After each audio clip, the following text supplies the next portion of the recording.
অদ্রিজা কেঁপে উঠল কথাগুলো শুনে। রক্তিমের গলা ভীষণ রকম শীতল শান্ত। এর আগে এতটা শীতল নিচু কণ্ঠে রক্তিম তার সাথে কথা বলেনি। কয়েক মিনিট নিশ্চুপ থেকেই বলে উঠল সে, আমার ঘুম পাচ্ছে মিস্টার রক্তিম, মাঝরাতে আপনার এসব ফালতু কথা শোনার সময় নেই, রাখছি। অদ্রিজা কল রাখার আগেই রক্তিম আবারও বলল, আজ আমায় এতটা অবহেলা করা আপনার উচিত হচ্ছে না অদ্রিজা। আপনি বলুন উচিত হচ্ছে? এতটা আগুতি মিনতি করার পরও কেন এই ব্যবহার? পরে নিজেকে ক্ষমা করতে পারবেন তো অদ্রিজা? কিছুই না।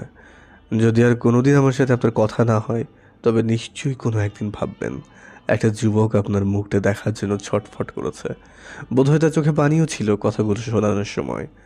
আপনি তার আকুতি মিনতি কত সহজেই প্রত্যাহার করলেন। আর যদি আবার দেখা হয়, আবার কথা হয়, তবে সুদে আসলে ফেরত পাবেন আপনি সবটা। রক্তিম হাসল, ঠোঁট চেপে বলল। অদ্রিজা হাঁসফাঁস করলো। রক্তিমের কথাগুলো মস্তিষ্কের ভেতর ঘুরতেই দ্রুত কল রাখলো অদ্রিজা। তখন গ্রীষ্মকালের পুরো দাপট। মাথার উপর সূর্যটা তির্যকভাবে আলো ফেলছে। রোদের উত্তাপে পুরো শরীর ঘেমে চুপসে গেল কয়েক মুহূর্তেই। পরনের জামাটা সেই ঘামে লেপ্টে গেল শরীরে। অদ্রিজা ক্লান্ত শরীর নিয়ে কপালে হাত দিয়ে উপরের দিকে চাইল। দুপুরের সতেজ রোদে ক্লান্ত শরীরে আরও ক্লান্তি বোধ হলো তার। চারপাশে এক নজর তাকিয়েই নেহাকে না দেখে ধীর পায়ে পা ফেলল সে। অন্যদিন ভার্সিটি থেকে ফেরার পথে নেহাই থাকে তার সাথে। অত্রিয়া আর নেহা এই দুজন পাশে থাকলে আর কিছুই লাগে না তার, সব সময় আগলে রাখে। তাদের যত্ন নেওয়াও কমেনি এই কয়েকদিনে, বরং বেড়েছে। সে দুজনের কেউ একজন সাথে থাকলেও বোধহয় শরীরে এই ক্লান্তিটা তার বোধ হতো না, কিন্তু এখন হচ্ছে। পাঁচোরা এগোতে মন চাইছে না, তবুও এগোতে হলো। জোর করে নিজের শরীরটাকে এগিয়ে নিয়ে রাস্তার মোড় পর্যন্ত গিয়েই ল্যাম্পপোস্টের পাশে দাঁড়ালো সে। ভর দুপুরে রাস্তায় একটাও খালি রিক্সা না দেখে লম্বা শ্বাস ফেললো। কয়েক মুহূর্ত অপেক্ষা করার পর কোনো রিক্সা না পেলেও তার ক্লান্ত ভারী শরীরটার সামনে এসে দাঁড়ালো বেশ চকচকে কালো রঙের একটা গাড়ি। আকস্মিক গাড়িটা নিজের সামনে আসাতে বিস্ময় নিয়ে তাকালো অদ্রিজা।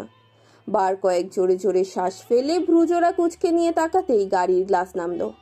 তৎক্ষণাৎ গাড়ির ভেতর থেকে যে মুখটা ভেসে আসলো, সেই মুখটা দেখার জন্য একেবারেই প্রস্তুত ছিল না অদ্রিজা। না চাইতেও লোকটার মুখের দিকে কয়েক সেকেন্ড তাকিয়ে রইল সে। বেশ কয়েকদিন পর এই লোকটাকে দেখেছে সে। মাসখানেক আগে কোনো এক রাতের সেই কল করা তীব্র আকাঙ্ক্ষা নিয়ে কিছু বলা, ব্যাস। তারপর তো আর কথাই হয়নি, আর কলও আসেনি তার কাছে। তারপর আর মিস করেছে বলে কোনো আবেদনও জানায়নি সেই মানুষটা। অদ্রিজা হতাশ হলো। মিনমিনে চোখে রক্তিমের ভারী চাহনির দিকে তাকালো সে। মুহূর্তেই রক্তিম চোখ টিপল, মুখে ফুটে উঠল বাঁকা হাসি। অদ্রিজা ফুটছে উঠল, গা জ্বলল, রাগটা এবার দাও দাও করে জ্বলে উঠল শরীর মন উভয়েই। রক্তিমের থেকে চোখ সরিয়ে নিয়ে দ্রুত কয়েক পা এগিয়ে গেল। তাতে অবশ্য বিশেষ লাভ হলো না। রক্তিম গাড়িটা এগিয়ে আবারও অদ্রিজার সামনে রাখলো। মুচকি হেসেই বলে উঠল, লাভ নেই, এই উত্তপ্ত দুপুরে রিক্সা পাবেন না। তার থেকে ভালো আপনাকে একটা সীমিত অফার দেওয়া হচ্ছে। গাড়িতে উঠে পড়ুন, ফ্রিতে বাসা পর্যন্ত পৌঁছে দিয়ে আসবো। অদ্রিজা চরম বিরক্ত হলো। সেই বিরক্তির রেশ স্পষ্ট ফুটে উঠল তার চোখে মুখে। শক্ত গলায় বলে উঠল, লাগবে না। রক্তিম বাঁকা হাসলো, ঠোঁট চেপেই বলল, লাগবে লাগবে, আপনার জন্য না হলেও আমার বেবির জন্য লাগবে। উঠে পড়ুন দ্রুত। অদ্রিজা দাঁতের দাঁত চেপে তাকালো। চমৎকার, কত সহজে এখন আমার বেবি লাগছে। যে কিনা সন্তানের নিশ্চয়তার সংবাদ শুনেই পালিয়েছিল, সে হঠাৎ 1 মাস পর এসে কত নির্দ্বিধায় সন্তানের অধিকার দেখাচ্ছে। বাহ অদ্রিজা বাহুবা দিয়েই বলে উঠল, বাহ, আপনাকে না দেখলে জানতামই না একজন সন্তানের আদর্শ বাবা কেমন হতে পারে। রক্তিম হালকা হাসলো। গাড়ি থেকে নেমে পড়েই অদ্রিজার সামনাসামনি দাঁড়ালো। বুকে হাত জোড়া গুজে নিয়েই বলল, জানলেন যখন গাড়িতে উঠে পড়ুন, নয়তো মুখ হাত পা বেঁধে কিডন্যাপ করিয়ে নিয়ে যাব, বলে দিলাম কিন্তু। অদ্রিজার বিরক্তির পরিমাণ সময়ের সাথে সাথে বাড়তে লাগলো পাল্লা দিয়ে। সামনের রক্তিম নামক মানুষটার প্রতি তীব্র বিরক্তি নিয়েই কপাল কুঁচকে বলল সে। কি সমস্যা আপনার? রক্তিম ভ্রু বাঁকিয়ে চাইল। অদ্রিজার দিকে ঝুঁকেই কানের সামনে ফিসফিসিয়ে বলে উঠল, 1 মাস আগে সে রাতে বলেছিলাম তো, যদি আবার দেখা হয় তাহলে আসলে সবটা ফিরিয়ে দেব, সবটাই। যতটা যন্ত্রণা আমি পেয়েছি, যতটা কষ্ট পেয়েছি, ছটফট করে মরেছি, ঠিক ঠিক সেভাবেই সবটুকু আপনাকে ফেরত দেবো। ছাড়খাড় করে দেবো আপনার জীবন। নাও, রেডি ফর দিস অদ্রিজা। ছাড়খাড় ছাড়খাড় করতে বাকি রেখেছেন? যার জীবন একবার তছনছ করেই দিয়েছেন তাকে আর নতুন করে কি ছাড়খাড় করবেন? রক্তিম হেসে উঠল, ফিসফিসিয়ে আবারও বলল, ধরুন ভিন্ন উপায়ে আপনাকে শেষ করবো। আর ইউ নো ওয়ার্ড, এবার আমার প্ল্যানটা চমৎকার রূপে আপনার উপর কাজ করবে, মিলিয়ে নেবেন। অদ্রিজা দ্বিধান্বিত চাহনিতে তাকিয়েই বলল, মানে? কিছু না, গাড়িতে উঠবেন কি উঠবেন না? এই উত্তপ্ত রোদে দাঁড়িয়ে থেকে ঘেমে একাকার হয়ে আমার লিটল কিডের কিছু হলে কিন্তু আপনি রেহাই পাবেন, আমি বলে দিচ্ছি আগে থেকেই। অদ্রিজা জ্বলে উঠল তৎক্ষণাৎ, দাঁতে দাঁত চেপে বলল, জাস্ট ইরিটেটিং। ও আমার সন্তান, আমার। তার ভালো খারাপ আমি জানি, বুঝি। আপনার থেকেও ভালো বুঝি। পথ ছাড়ুন, আমাকে যেতে হবে। রক্তিম পথ ছাড়ল না, সেভাবেই দাঁড়িয়ে রইল অদ্রিজার সামনে। অদ্রিজা চোখে মুখে তীব্র বিরক্তি নিয়ে কয়েক সেকেন্ড রক্তিমের দিকে তাকিয়েই পাশ কাটিয়ে চলে যেতে লাগলেই রক্তিম আবারও তার পথ আগলে দাঁড়ালো। মুখে চোখে তখন তার তীব্র রাগ দৃশ্যমান হলো। অদ্রিজার ডান হাতটা নিজের হাতে চেপে ধরেই বলে উঠল, আমাকে এড়িয়ে যাওয়ার সাহস কি করে হয় আপনার? কি করে প্রত্যেকবার ছাড়া পেয়ে যাবেন ভাবছেন? 1 মাস আগে আমি আপনার থেকে অনেক দূরে ছিলাম বলে আমার চাওয়া প্রত্যাহার করলেও আমি আপনাকে কিছু বলিনি। চাইলে আমি আপনাকে লোক দিয়ে ধরে বেঁধে রেখে ভিডিও কলে আপনার মুখটা দেখে নিতেই পারতাম, কিন্তু করিনি। কিন্তু এখন করব। লাস্টবার বলছি, যাবেন কি যাবেন না? অদ্রিজা নরম হলো না। রক্তিমের কড়া কণ্ঠে বলা কথাগুলোতে একটুও ভয় পাওয়ার চাহনি দেখালো না সে। আগের মতোই শক্ত কণ্ঠে বলে উঠল, যাব না, হাত ছাড়ুন এবার। রক্তিম ছাড়ল না হাতটা, বরং আরো জোরে চেপে ধরল। নরম তুলতুলে হাতটা মুহূর্তেই ব্যথায় তত্তর করে উঠল অদ্রিজার। সেই ব্যথার দাপটেই অদ্রিজার চোখে মুখের চাহনির পরিবর্তন ঘটল দ্রুত। রক্তিম হাসল, হাতটা ছেড়ে দিয়ে 2 হাত দিয়ে কোলে তুলে নিল অদ্রিজাকে। আকস্মিক কোলে তুলে নেওয়াতে প্রথমে 2-1 সেকেন্ড বুঝে না উঠলেও পর মুহূর্তে হাত পা ছুড়ল অদ্রিজা। নিজেকে রক্তিমের বাহুডোর থেকে ছাড়ানোর বিস্তর চেষ্টা চালিয়েও লাভ হলো না তার। রক্তিম তাকে কোল থেকে নামালো না, দাঁতে দাঁত চেপেই বলে উঠল সে, আপনার সাহস কি করে হয় আমাকে কোলে তোলার? নামান, নামিয়ে দিন আমায় রক্তিম, নয়তো ভালো হবে না। রক্তিম বাঁকা হাসলো। সেই হাসিটা দেখে গা জ্বলে উঠল অদ্রিজার। তীব্র রাগ নিয়ে হাত পা ছুঁড়েই তীব্র গলায় বলল, তাই নাকি? তো কি করবেন? কি করবেন আমার? মেরে ফেলবো, খুন করে ফেলবো আপনার মতো অসহ্যকর একটা লোককে। বিরক্ত লাগে আমার আপনাকে, চরম বিরক্ত। রক্তিম দাঁত কেলিয়ে হাসলো। পা বাড়িয়ে গাড়ির সামনে এসেই কোল থেকে নামিয়ে গাড়ির ভেতর বসিয়ে দিল অদ্রিজাকে। নিজে উঠে পড়ে অদ্রিজা সিট বেল্ট বেঁধে দিয়েই অদ্রিজার কানের কাছে ফিসফিসিয়ে বলল, কবেই খুন হয়েছে আমি আপনার হাতে। খুন হওয়া মানুষকে আরও খুন করতে চান বুঝি? অদ্রিজা কিছু বলল না, থমথমে চোখ মুখ নিয়ে বাইরের রাস্তায় তাকিয়ে রইল সে। রক্তিম নামক মানুষটার প্রতি রাগ ক্ষোভ তরতর করে বাড়ল সময়ের সাথে সাথে। বিরক্তিতে চোখ মুখে ফুটে উঠল তিক্ত এক চাহনি। অত্রিয়া কলেজ শেষে বাড়ির পথে ফিরতেই চোখে পড়ল সেই শ্যামপুরুষের মুখ। তীব্র ব্যস্ততা নিয়ে রাস্তা পার হয়েই গাড়িতে উঠল সে। ব্যস্ত নগরীর রাস্তায় তখন ভীষণ ভিড়। একের পর এক গাড়ি সেভাবেই স্থির হয়ে রইল রাস্তায়। মিনিট পরেও সেই জ্যামের মধ্যে আটকে পড়েই অতিষ্ঠ হয়ে উঠল অত্রিয়া। রিকশায় বসে এদিক ওদিক তাকাতেই কিছুটা সামনে চোখে পড়ল সেই লোকটিকে। অত্রিয়া মুগ্ধ চাহনিতে তাকিয়ে রইল। পর মুহূর্তেই সেই পুরুষটির প্রতি সবটা অনুভূতি কৈশোরের আবেগ ভেবেই উড়িয়ে দিল অত্রিয়া। বিরক্তি নিয়ে রিকশা থেকে নেমে কোমরে হাত দিয়ে দাঁড়ালো সে। কপাল কুঁচকে রিকশাওয়ালাকে উদ্দেশ্য করে বলল, জ্যাম কখন ছাড়বে বলুন তো মামা? আধ পাকা দাড়িওয়ালা লোকটা হতবিহ্বল চাহনি নিয়ে তাকালো। সামনে পিচ্চি মতো মেয়েটার প্রশ্নের উত্তর না জেনেই হতাশ হয়ে বলল। অত্রিয়া বিরক্তি নিয়ে কপাল কুঁচকালো, ঠোঁট উল্টিয়ে বলল, আচ্ছা আপনি এখানেই থাকুন, আমি একটু হাঁটি মামা। অনেকক্ষণ ধরে বসে বসে হাত পা ব্যথা করছে আমার। লোকটা মৃদু হাসলো। অত্রিয়া হাত পা নাড়িয়ে হাঁটতে লাগলো। একের পর এক গাড়ি পরখ করলো। রাইমানের গাড়িটার সামনে গিয়ে দাঁড়াতেই মুখ ফুলালো। মাথা ঝুঁকিয়ে হালকা উকি দিয়ে দেখলো রাইমান নেই। অত্রিয়া অবাক হলো। এইমাত্র দেখলো রাইমানকে গাড়িতে উঠেছে, অথচ এখন নেই। হাওয়া। এই পিচ্ছি, এখানে কি করছো? কি দেখছো আমার গাড়িতে? অত্রিয়া আর এক ধাপ অবাক হয়ে পেছন ফিরে চাইলো। রাইমানের শ্যামলা লম্বা শরীরটা তার ঠিক পেছনেই দেখে মুখ কালো করলো সে। দুপা পিছিয়ে মৃদু গলায় বলে উঠল, ওহ, এটা আপনার গাড়ি বুঝি? জানতাম না আমি। জ্যামের মাঝে বসে থেকে থেকে হাত পা অবশ হয়ে আসছিল, তো তাই একটু হেঁটে হেঁটে গাড়ির ভেতরের মানুষজন কিভাবে এই সময়টা কাটাচ্ছে দেখছিলাম। রাইমান ভ্রু বাঁকালো, তীক্ষ্ণ চাহনি ফেলে বলল, সত্যি নাকি মিথ্যা বলছো? এমনিতে তো হ্যাবলার মতো আমার দিকে তাকিয়ে থাকতে প্রতিবার। কে জানে আমাকে লুকিয়ে চুরিয়ে দেখতে উঁকি দিচ্ছিলে কিনা। অত্রিয়া ফুঁসে উঠল। রাইমানের বলা কথাগুলো মিথ্যে নয় জেনেও অহেতুক রাগ দেখালো সে। সুচালো গলায় বলে বসলো, কেমন দেখতে আপনি যে আমি আপনার দিকে হাবলার মতো তাকিয়ে থাকবো? আমার বয়ফ্রেন্ডকে দেখেছেন? আপনার থেকে শতগুণ হ্যান্ডসাম সে, দেখতেও অসাম। এইটুকু পিচ্ছি মেয়ে প্রেম করে বেড়াচ্ছে, তোমার ফ্যামিলি জানে? আন্টি জানে? জানাবো? অত্রিয়া দাঁতে দাঁত চেপে বলে উঠল এবার, আপনার কাজই কি মানুষের সংসার ভাঙা? মানুষের ভালোবাসা সহ্য হয় না আপনার, তাই না? নাকি কারো থেকে এত বড় সড়ো ছ্যাঁকা খেয়েছেন যে অন্য কারো ভালোবাসা দেখলেই আপনার জ্বলে উঠে? আপুর সংসারটাও আপনার জন্য ভাঙতে বসেছে, আপনার জন্য।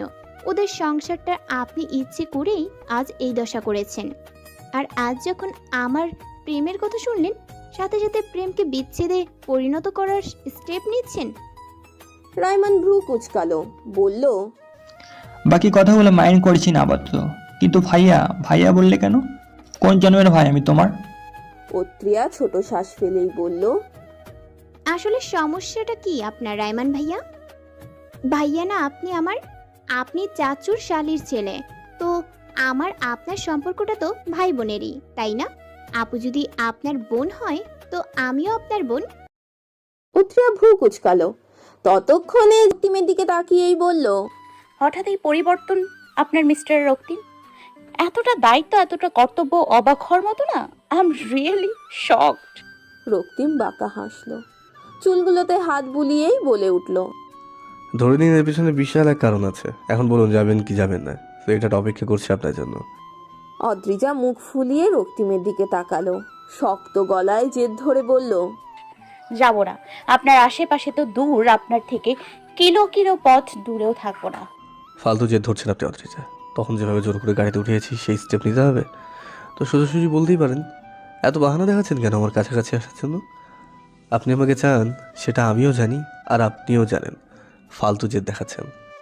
অদ্রিজা চোখ বড় বড় করেই চরম রাগলো, ফোঁস করেই বলে উঠল, জাস্ট এ ইরিটেটিং ম্যান।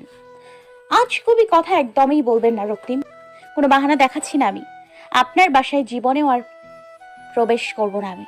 রক্তিম বাঁকা হাসলো, আকস্মিক দুই হাত দিয়ে অদ্রিজার কোমর চেপে ধরল, কপালে কপাল ঠেকিয়েই বাঁকা হেসে বলল, যদি করেন তবে। প্রবেশ করব না যখন বলেছি তখন করব না, এটাই শেষ কথা। রক্তিম কপাল সরিয়ে চোখ টিপল, বাঁকা হাসিটা আগের মতোই চোখে মুখে ঝলকিয়ে বলল, আর যদি একবার প্রবেশ করেই ফেলেন তাহলে কিন্তু আর বের হতে পারবেন না অদ্রিজা। দরকার পড়লে পা ভেঙে বসিয়ে রাখবো বাসায়। অদ্রিজা অবাক হলো, বিস্ময় নিয়ে চোখ বড় বড় করে রক্তিমের দিকে তাকালো সে। রক্তিমের চোখে মুখে কৌতুক মাখা গা জ্বালানো হাসি। ফুস করে বড়সড় নিঃশ্বাস ফেলেই বিরক্তি নিয়ে বলল, যাব না। আপনি এখান থেকে গেলে ভালো লাগবে, প্লিজ আপনার বাসায় যান। রক্তিম এত সহজেই ছেড়ে দিল না। অদ্রিজার সোজা সাপটা কথার সোজা সরল মানুষের মতো মাথা তুলিয়ে রাজিও হলো না, বরং চোখে মুখে তীব্র বিদ্বেষ নিয়ে জিজ্ঞেস করলো, যাবেন কি যাবেন না? লাস্ট বার বলছি। অদ্রিজা মুখ ফুলিয়ে বিরক্তি নিয়েই বলে উঠল, কানে শোনেন না নাকি রক্তিম? যাব না। ব্যাস, অদ্রিজার ওই কথাটা শেষ হলো কি হলো না তার অপেক্ষা করলো না রক্তিম। ঠিক আগের পন্থা ব্যবহার করেই আকস্মিক কোলে তুলে নিল অদ্রিজাকে। চোখে মুখে স্পষ্ট রাগ নিয়েই অদ্রিজার কোমর চেপে নিজের বুকে মিশিয়ে নিল। অদ্রিজা অবাক হয়েই চেয়ে রইল। রক্তিমের চোখে মুখে রাগটা দেখেই শিউরে উঠল এবার।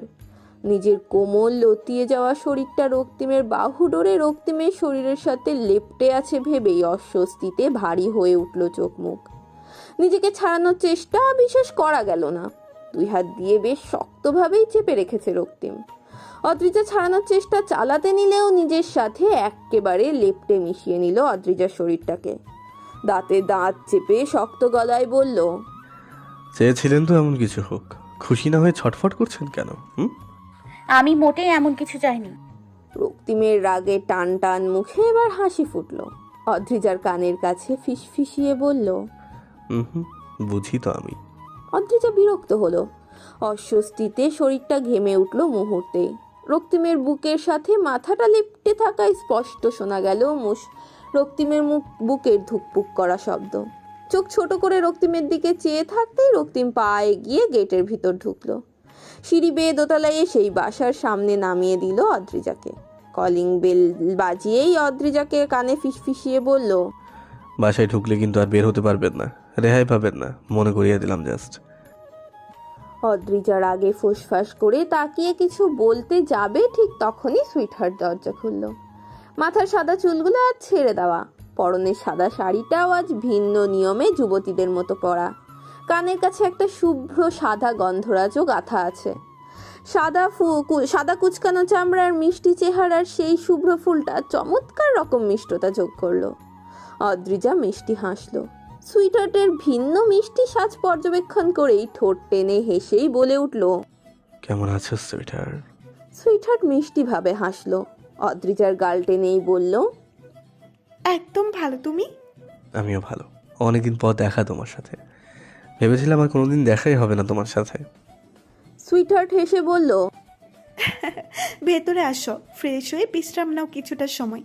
কিছুক্ষণ পর কিন্তু আর বিশ্রাম নেওয়া যাবে না বলে দিলাম। অদ্রিজা অবাক হলো। বিশ্রাম নেওয়া যাবে না মানে? কেন যাবে না বিশ্রাম নেওয়া? বুঝে উঠল না। পা ফেলে বাসার ভিতর ঢুকতে যাবে ঠিক তখনই হুড়মুড় করে এসে উপস্থিত হলো দিহান। চোখে মুখে চরম ক্লান্তি নিয়েই পায়ের জুতো জোড়া খুলতেই ব্যস্ত হয়ে বলে উঠল সুইটহার্টের উদ্দেশ্যে, দাদিমা, লেট হয়ে গেল বুঝি? টিউশনিটা শেষ করতে দেরি হয়ে গেল। সুইটহার্ট চমৎকার হাসলো। দিহানের দেরি হওয়ার জন্য তিনি কিছু না বললেও অদ্রিজা চোখ মুখ কুচকে বলে উঠল, দিহান, তুমি এখানে? কিসের লেট হবে বুঝলাম না। দিহান হাতের ঘড়ির দিকে তাকালো, হালকা হেসেই বলল, দেরি হয়নি বলছো? আমি কি করে জানি তা? কিন্তু তুমি এখানে কেন? দিহান নিরাশ হলো। চোখে মুখে হতাশ হওয়া ভাব করে ক্লান্ত কণ্ঠে বলে উঠল, আমি কি করে জানি তা? কিন্তু তুমি এখানে কেন? এখানে আজ আমার আসাটা কি খুব অনুচিত নাকি ত্রিজা? তুমি বলতে চাইছো আমার আসা উচিত হয়নি, তাই তো? অদ্রিজা কিছুই বুঝলো না দিহানের বলা কথাগুলোর। বোকার মতো ড্যাব ড্যাব করে তাকিয়ে থাকার মাঝেই রক্তিম আর দিহান ভেতরে ঢুকে গেল। সে সেখানেই দাঁড়িয়ে থাকলো। সুইটহার্ট তাকে ভেতরে ঢুকিয়েই এগিয়ে নিল নেহার কাছে। নেহাকে দেখেই আর এক ধাপ অবাক হলো অদ্রিজা। নেহার শরীরেও সাদা শাড়ি, তারও চুলগুলো ছেড়ে দেওয়া, কানের পেছনে তারও সাদা গন্ধরাজ গোজা। অদ্রিজা বিস্ময় নিয়ে তাকিয়ে রইল। নেহার ছোট্ট শরীরে এই সাজটা ভীষণ মানিয়েছে। মুচকি হেসে দুজনের এই একই সাজের মানে খুঁজতে লাগলো অদ্রিজা। সেটা খোঁজাখুঁজির মাঝেই নেহা আরও একটা সাদা শাড়ি নিয়ে এগিয়ে এলো। মুচকি হেসেই বলল, এই ঘুমাবি এখন? ঘুমালে ঘুমিয়ে নে তাড়াতাড়ি। তোকে শাড়ি পরিয়ে রেডি করাতে হবে আবার, তাড়াতাড়ি কর। অদ্রিজা ড্যাব ড্যাব করেই চেয়ে রইল। তখন পেছন থেকে অত্রিয়া বলল, আপু, একটু বসে বিশ্রাম নে তো, ঘুমোলে রাত কাবার হয়ে যাবে তোর। অদ্রিজা আর এক ধাপ অবাক হলো। অত্রিজা যে এখানে তা জানা ছিল না তার। এখানে কেন সে? ঘাড় ঘুরিয়ে পেছনে ফিরে অত্রিয়াকে দেখতেই চমকে উঠল সে। তার থেকে চমৎকার রূপবতী মেয়েটার সাদা ধপধপে শরীরেও সাদা শাড়ি, ঠিক একই রকম সাজ। অদ্ভুত তো, এরা কি আজ সাজাই সাজাই শুভ্রতা ছড়িয়ে দেওয়ার প্ল্যান করেছে নাকি? Congratulations, Mrs. Rocky Mahmood, for your 3rd month of pregnancy. Adrija থমকালো রক্তিমের শান্ত কণ্ঠে বলা কথাগুলো শুনে। নেহার জোড়াজুড়িতে সেও সেজেছে, তবে এই সাজের কোনো নির্দিষ্ট কারণ না পেয়ে এতক্ষণ চুপ ছিল। হঠাৎই তাকে ছাদে আনা হলো। অদ্রিজা কোনো কিছুরই কারণ খুঁজে পেল না।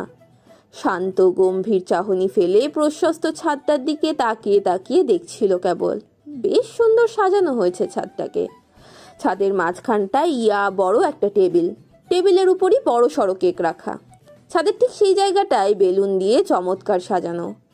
ছাদের বাকি চারিপাশ কাঁচা ফুল দিয়ে সাজানো হয়েছে। কাঁচা ফুলের সুবাস মৌ মৌ করতেই ছাদে উপস্থিত হলো মিষ্টি মিষ্টি পিচ্চি পাখিগুলো। পিচ্চি ছেলে মেয়েগুলোর দিকে মুগ্ধ চাহনিতে তাকাতেই আকস্মিক সামনে আসলো রক্তিম। তার একটা হাত টেনে ধরেই শান্ত শীতল কণ্ঠে কথাগুলো বলল,